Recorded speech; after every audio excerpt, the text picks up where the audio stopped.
నమస్తే, welcome to our channel. నేను రవీంద్రబాబు.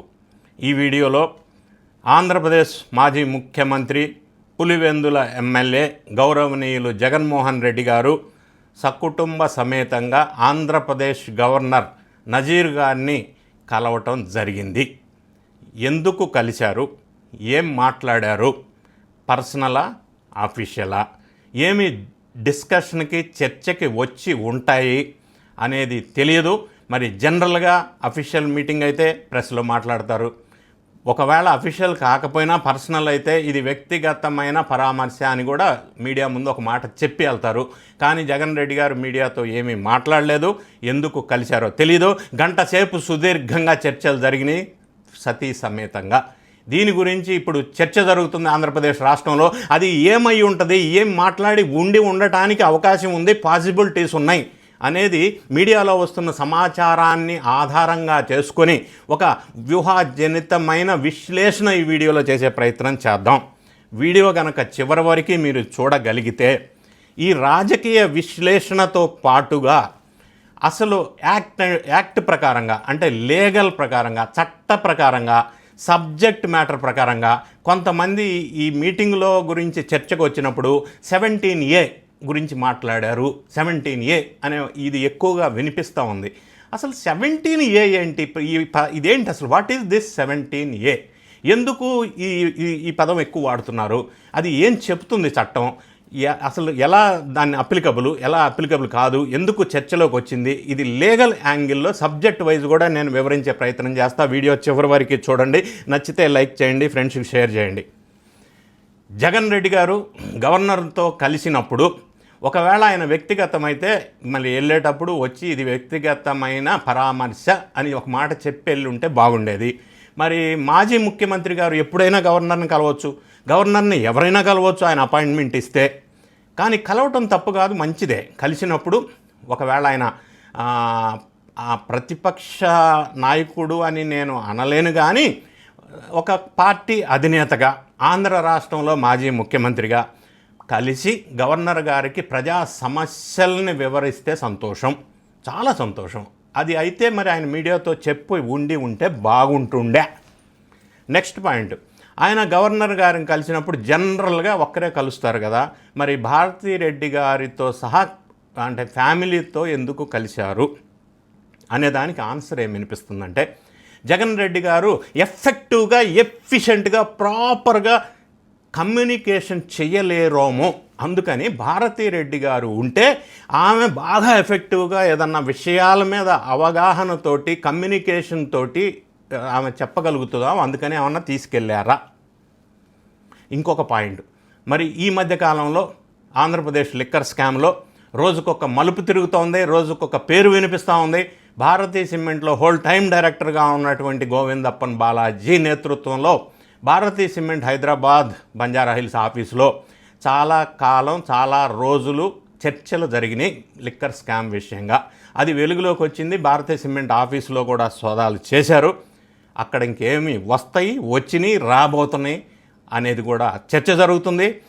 ఆ రూపంలో లిక్కర్ స్కామ్లో మనీ కూడా భారతీ సిమెంట్ వైపు ఏమన్నా అన్ని వైపులు తరలినట్టు వెళ్ళినాయా, అందులో భారతీ రెడ్డి గారి పాత్ర ఏమన్నా ఉందా, ఆ విషయంగా కూడా భారతీ రెడ్డి గారిని తీసుకెళ్లి గవర్నర్ గారితో ఏమన్నా మంతనాలు, రిక్వెస్ట్లు, చర్చలు జరిగినాయా అన్న కోణంలో ఒక పాయింట్ సతీ సమేతంగా వెళ్ళటానికి కారణంగా మనకి కనిపిస్తూ ఉంది. లేదా నంబర్ 3 పాయింట్, ప్రతిపక్ష హోదాగా నన్ను కన్సిడర్ చెయ్యండి అని గవర్నర్ గారి రికమెండేషను, ఆయన సపోర్టు ద్వారా ప్రతిపక్ష హోదా ఇప్పించమని ఏమన్నా రికమెండేషన్ కోసం వెళ్ళాడా? నెక్స్ట్ 4th పాయింట్, రీసెంట్గా లిక్కర్ స్కామ్లో వాళ్ళ నాయకులు ఇన్వాల్వ్మెంట్ ఉండటం వల్ల సక్రమంగా ప్రభుత్వం చట్టం తన పని తాను చేసుకుపోతున్నట్టుగా అరెస్ట్ అవుతున్న నేపథ్యంలో, దాంతోపాటుగా రకరకాల mining, land, sand, mine, wine, అన్ని రకాల అక్రమాలలో ఒక్కొక్కరు జైలు పాలవుతూ ఉంటే దాని నుంచి ఏమన్నా గవర్నర్ గారికి విన్నవించడానికి వెళ్ళాడా? నా next 5th point, central government వాళ్ళు ఇన్ని కేసుల నేపథ్యంలో జగన్ రెడ్డి గారు లిక్కర్ స్కామ్లో అరెస్ట్ అవుతారు ఎప్పుడు అని చర్చలు జరుగుతున్న నేపథ్యంలో సెంట్రల్లో ఉన్న బీజేపీ వాళ్ళ మూడ్ ఎలా ఉంది, what is the mood of the central BJP అని గవర్నర్ గారి ద్వారా వాకప్ చేయడానికి ఏమన్నా వెళ్ళారా? నా 6th పాయింట్.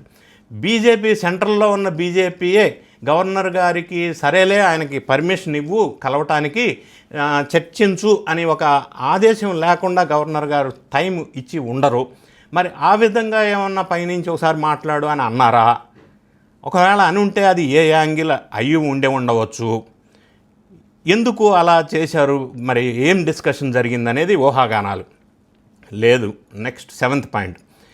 ఆంధ్ర రాష్ట్ర ప్రజలకి, వైఎస్ఆర్ కాంగ్రెస్ పార్టీ శ్రేణులకి నాకేదో జరగబోతుంది, గవర్నర్ గారు కలిశారు మాజీ ముఖ్యమంత్రి గారు అంటే నాకేదో జరగబోతుంది ఒక సందేశం చెప్పకనే చెప్పి శ్రేణుల్ని కొంత ఫైటింగ్ మూడ్లోకి తీసుకెళ్ళి ఒక మెసేజ్ చెప్పకనే చెప్పకపోవటం, చెప్పటం వంటిది ఏమన్నా జరిగినాయా?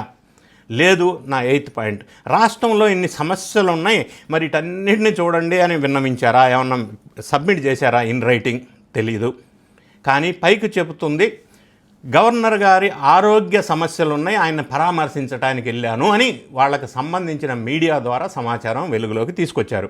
యాక్చువల్గా గవర్నర్ గారు ఈ మీటింగ్ కంటే ముందు, ఒకరోజు ముందు తిరుమల దర్శనంలో, తీర్థయాత్రల దర్శనంలో భాగంగా తిరుమల దర్శనం చేసుకొని వచ్చారు. అప్పుడు చాలా యాక్టివ్గా, ఆరోగ్యంగా, ఆనందంగా ఉన్నట్టు మనకి కనిపిస్తూ ఉంది. అంత ఆరోగ్య సమస్యలు అయితే ఆయనకు లేవు, ఉండవు కూడా.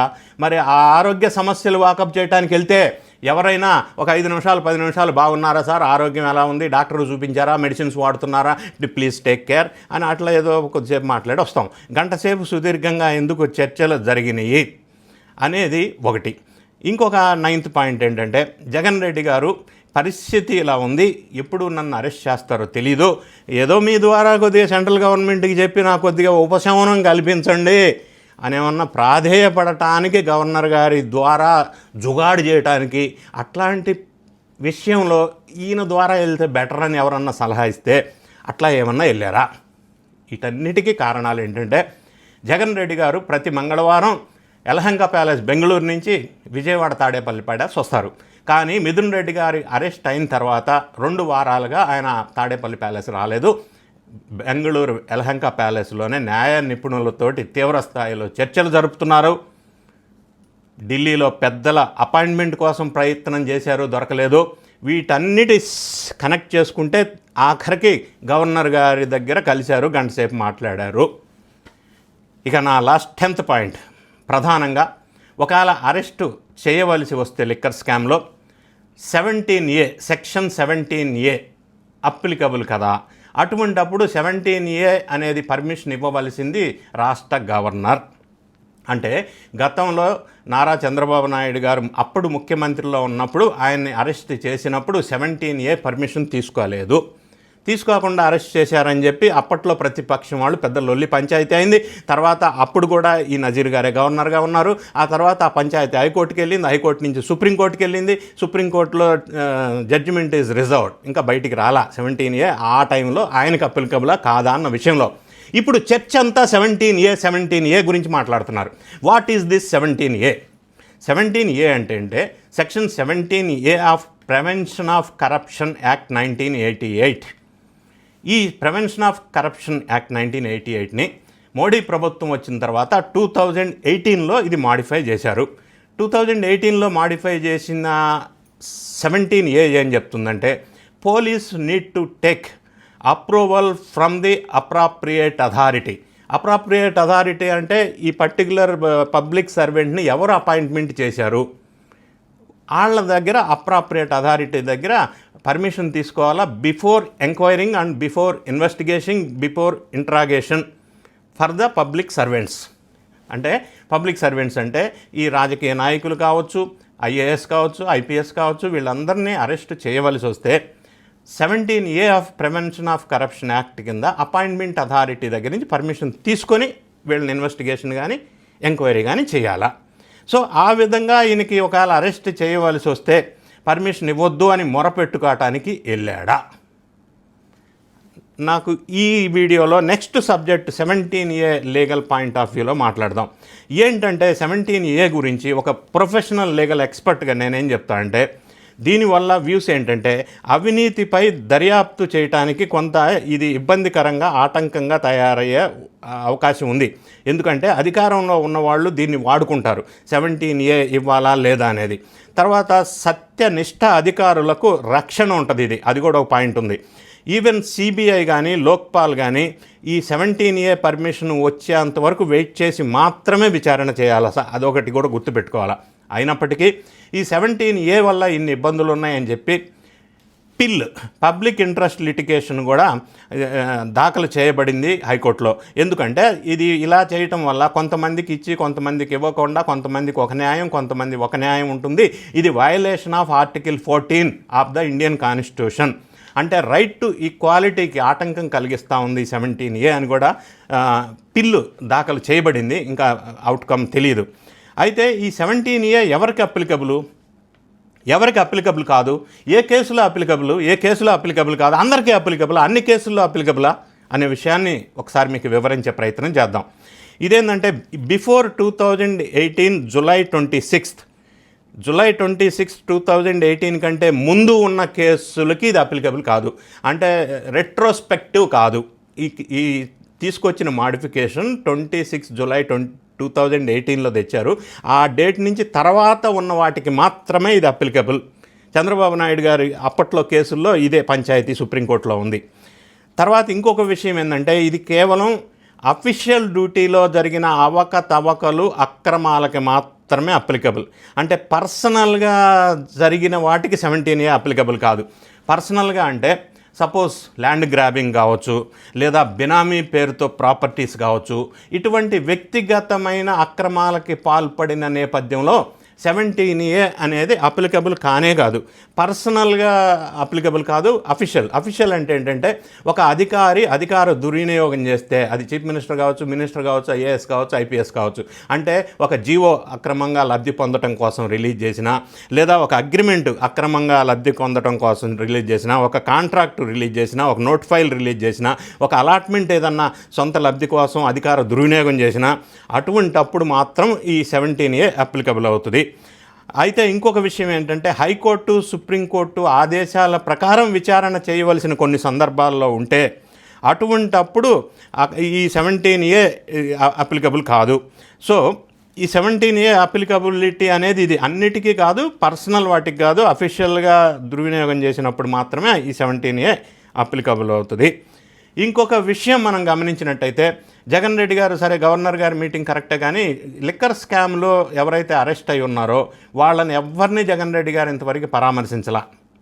వేరే స్కాముల్లో వేరే అక్రమాల్లో నిందితులుగా ఉన్న వల్లభనేని వంశీ కావచ్చు, మరి పిన్నెల్లి రామకృష్ణారెడ్డి కావచ్చు, పోసాని కృష్ణమురళి కావచ్చు, ఇంకెవరో రకరకాల వాళ్ళందరినీ కాకాని గోవర్ధన్ రెడ్డి 31వ తారీఖు పరామర్శిస్తున్నాడు, అందరినీ పరామర్శిస్తున్నారు. కానీ లిక్కర్ స్కామ్లో ఉన్న వాళ్ళని ఎవరిని కూడా ఆయన పరామర్శించలేదు ఇప్పటివరకు. ఎందుకు అనేది ఒక బిగ్ క్వశ్చన్. ఏదేమైనా ఈ 17A ప్రకారం జగన్ రెడ్డి గారికి ఒకవేళ అరెస్ట్ చేయవలసి వస్తే గవర్నర్ గారు పర్మిషన్ ఇవ్వద్దు అని విన్నవించుకోవడానికి వెళ్ళాడా అనేది కూడా ఒక టాక్ వినిపిస్తున్న నేపథ్యంలో ఇందులో సబ్జెక్టు విషయాలు మీకు తెలియజేసే ప్రయత్నం చేశాను. ఏదేమైనా ఈ గవర్నర్ గారి ప్రయత్నం తర్వాత ఏం అవుట్కమ్ వస్తుందని వేచి చూద్దాం. వీడియో నచ్చినట్టయితే లైక్ చేయండి, మీ ఫ్రెండ్స్కి షేర్ చేయండి, ఛానల్ సబ్స్క్రైబ్ చేసుకోవటం మర్చిపోవద్దు. అది ఇంకొక 100 మందికి రీచ్ అయితే అందరికీ సమాచారం తెలిసే అవకాశం ఉంటుంది. ఆ విధంగా భావించి ఈ వీడియోని అందరికీ షేర్ చేయండి. Thank you so much for watching.